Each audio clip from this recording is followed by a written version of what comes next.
尊敬的各位嘉宾、女士们、先生们，让我们掌声有请汇通学校主席兼首席执行官魏克礼先生带来他的主题演讲：是什么构成了现代学校？有请。Distinguished guests, ladies and gentlemen, let's welcome Mr. Chris Whittle, Chairman and CEO of Whittle School Studios, to give us a keynote speech on makings of a modern school. Welcome. Thank you. Good afternoon, and let me see if we can find our way. Yes, Daja Hao, I think is the right word.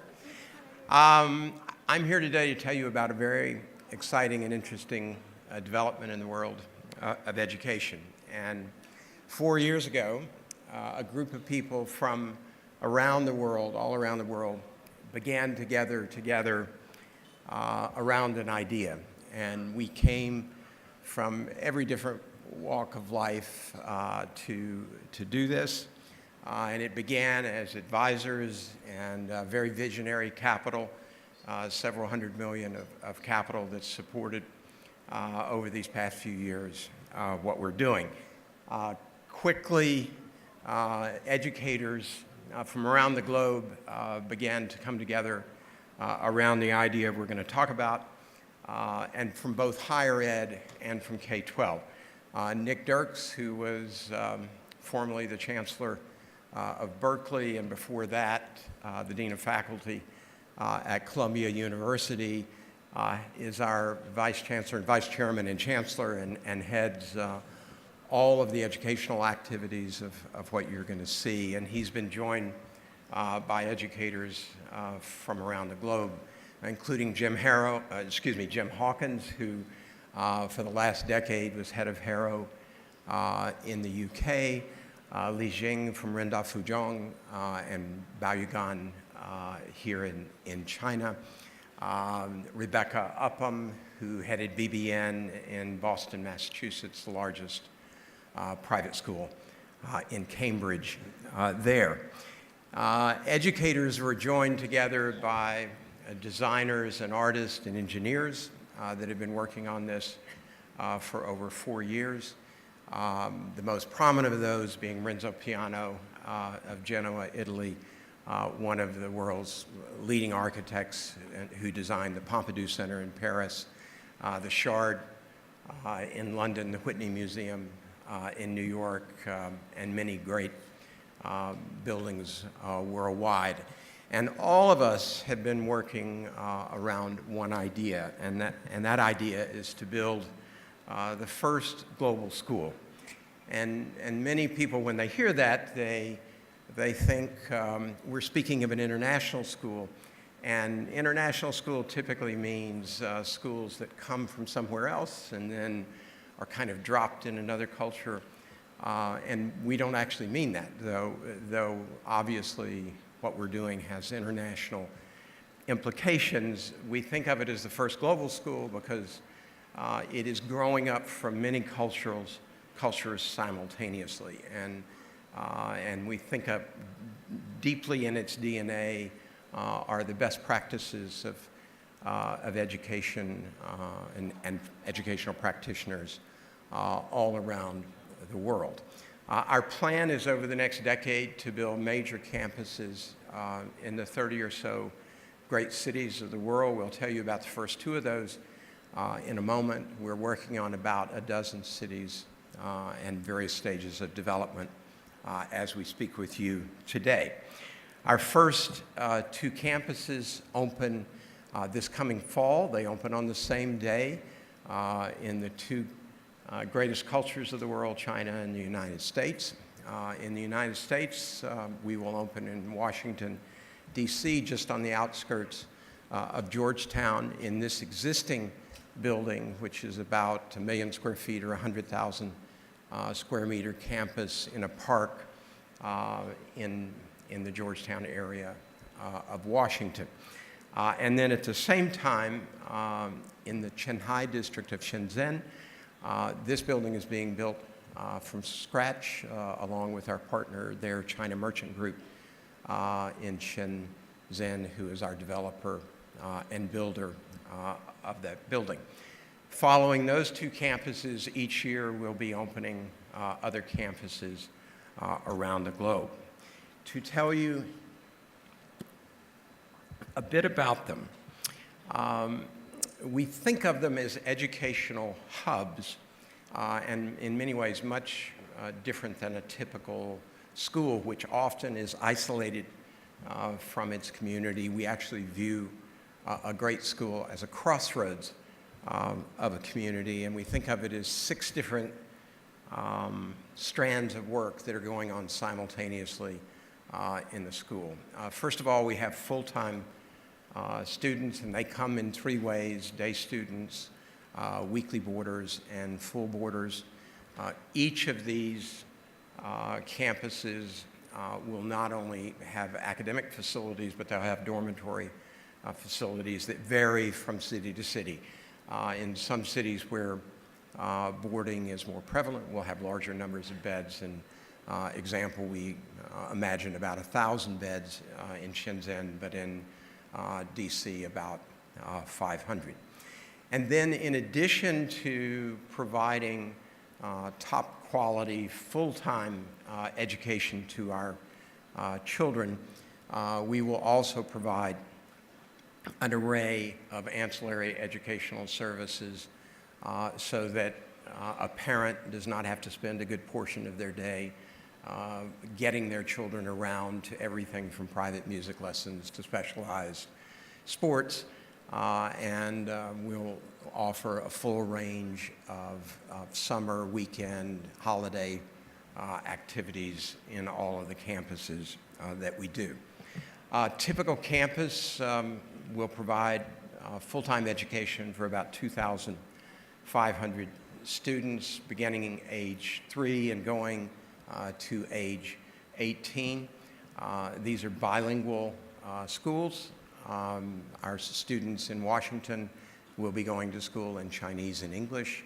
Our students in Shenzhen will be doing Chinese and English as well. And most of the world, those will be our primary 2 languages, depending on the cities that we're functioning in.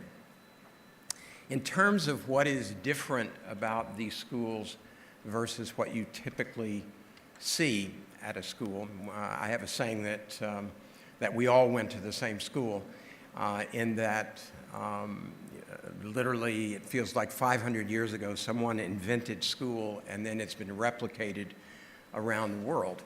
And it's very difficult for a school to actually break away from that old model, and in part, most schools look a lot alike as a result of that. And there will be much that you'll recognize in our schools that comes from the best practices of schools all over the world. But the things that we would say will differentiate us in a major way, there are 4 that we would point to. The first, research shows that the most important ingredient of a great school is a great faculty. And what that means is a great school focuses on that relentlessly in finding faculty members, in recruiting them, in developing them, in retaining them, and providing them professional growth within an academic environment. We are building systems of recruiting faculty from the great universities of the world, and are establishing relationships all over the world to recruit out of master's and PhD programs at the world's leading universities. And then we're developing significant professional development programs. I was on the phone this morning about 6:30 planning the first onboarding of our faculty. And one of the things we will do, like many great organizations, our onboarding activities are actually global as opposed to local. And the Shenzhen faculty and the Washington faculty will actually be onboarded together in Central Europe this year. We're just finalizing the site this morning. So they come together first, and then they finish their onboarding at their different campuses around the world. The second thing that will distinguish what we're doing is that from from the beginning, this has been envisioned and imagined as a global school. And there are many things that characterize it in that way. One is the ability of our children, and not only the ability, but that we encourage them to move throughout the system during the 15 years that they will be with us. It's one of the reasons we're building dormitories at every campus, so that in middle school, if a family wants to spend a summer in a different city, their children want to spend a summer in a different city, they can do that. If, as they move into high school, if they want to do a semester at another one of our campuses or a full year, they can easily do it. And our plan is that across 15 years, our students might spend 2 years at our different campuses around the world, and that's from a belief that there is no substitute for feet on the ground in terms of learning about other cultures and understanding other cultures.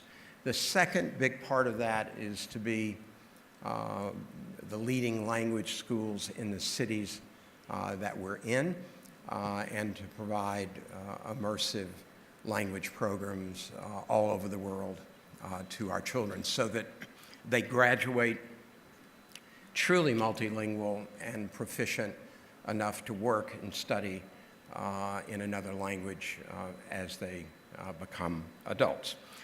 A third key part of what we are doing is what we call personalization. Schools, old schools, and we think in kind of an old school, new school paradigm. Old schools were designed around educating groups of children.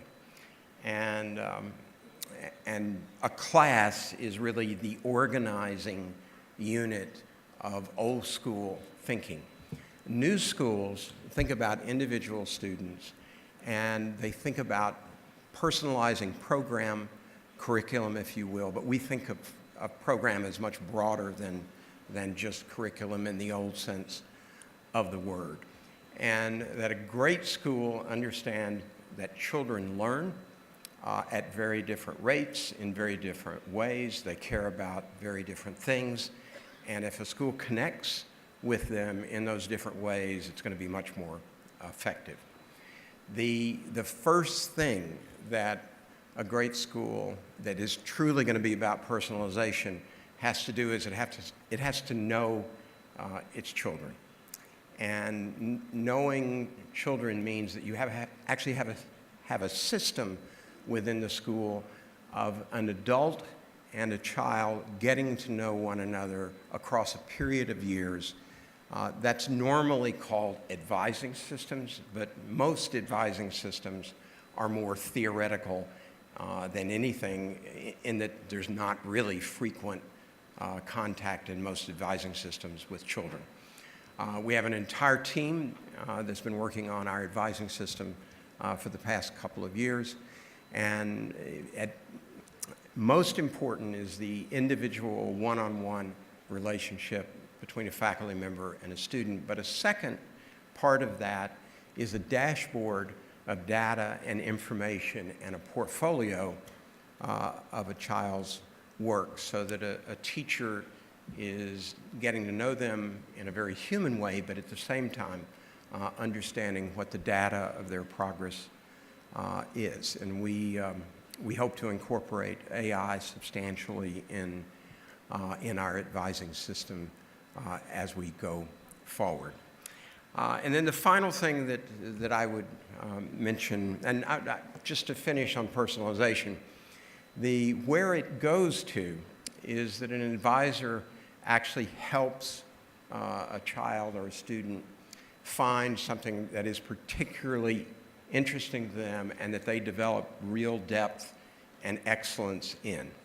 And there's a team actually at Cambridge that's working with us that studies the importance of personal projects, and that a child having a particular project, something they care about, they've actually studied the impact on how they learn and also on their happiness and sense of well-being. And personal projects are a very, very important thing. An advisor helps a student find that, puts them together with different resources within the schools, with other students and faculty that may share their same interests. It also has another practical effect. Great universities around the world care about children actually not just having great test scores, be that the IB or the AP or the Gaokao, but they care about what children really know and understand and know deeply. And so as children reach the time that they are applying to the great colleges of the world, something that sets them apart is excellence in an area, and it's something we're going to work very hard on them to do. And then the final thing that I would point that will characterize us differently is we think that space matters and that the design of a school has many different messages.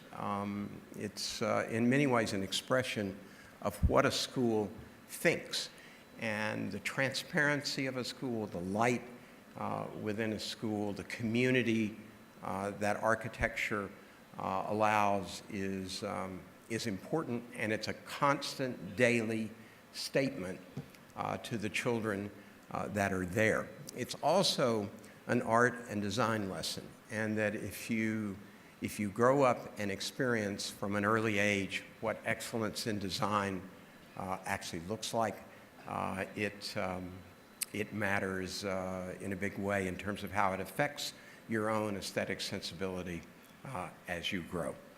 And then one last thing, and I will finish ahead of time, which the conference host will really be pleased with, keeps them on their calendar, is I'll finish with this one picture that we like. And what it really means is that a global school has to be connected to the communities that it exists within, and that it's nurtured by those, and it also has to be nurturing to those communities.